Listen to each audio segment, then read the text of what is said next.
So if you're watching this video, you know exactly what I'm talking about. You probably have lost 5 or maybe even 10 kgs, but you've gained it all back on so fast and you're wondering, okay, it's so easy to lose the weight, but what about keeping it off? So today I want to talk to you about 5 ways to not just make sure that you lose the weight, but also to make sure that you don't put it back on. One of the biggest mistakes that I usually see people make is that they go too aggressively on their diet, which means that they start something along the lines of a crash diet and eat too little to support their body's needs.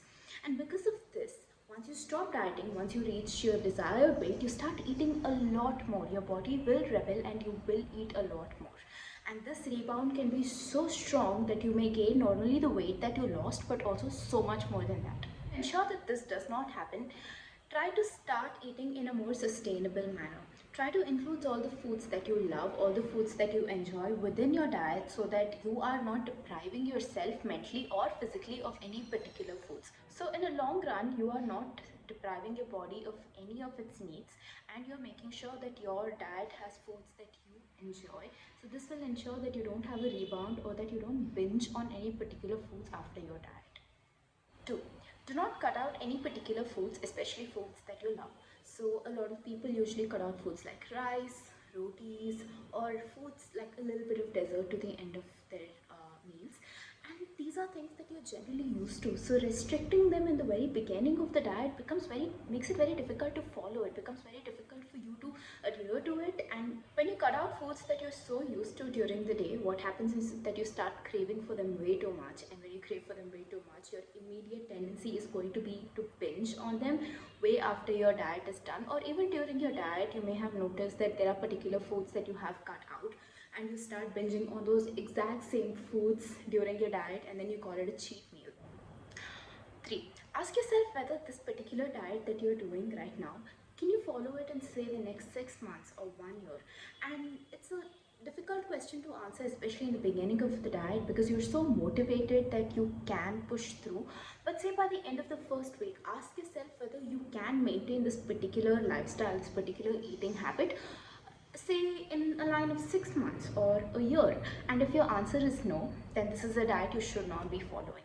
Even if your progress is a little slower, at least it will be more long term than a crash diet. 4. Ensure that your diet, whatever you're following right now, has a variety of foods.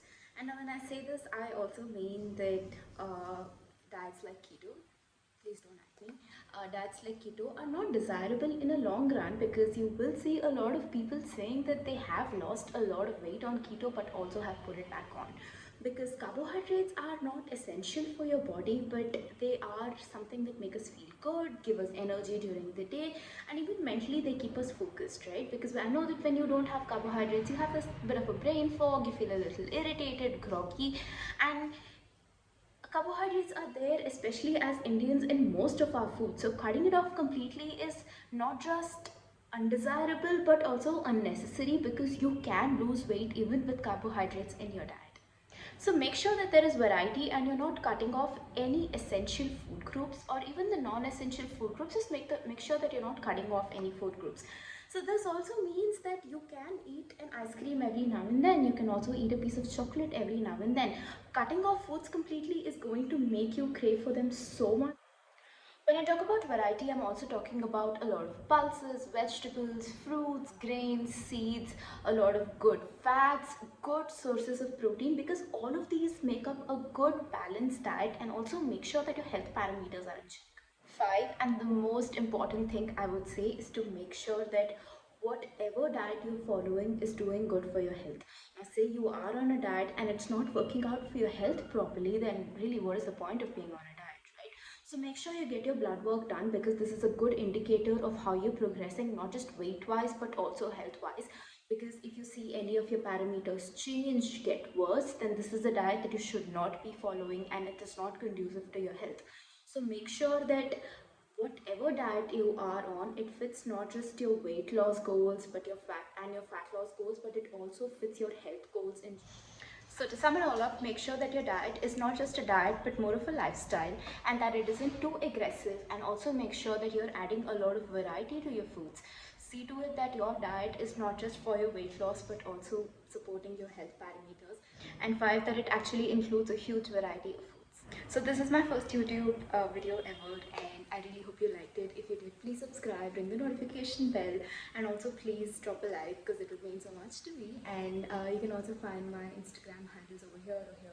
I'll just drop it somewhere while I'm editing it. And see you.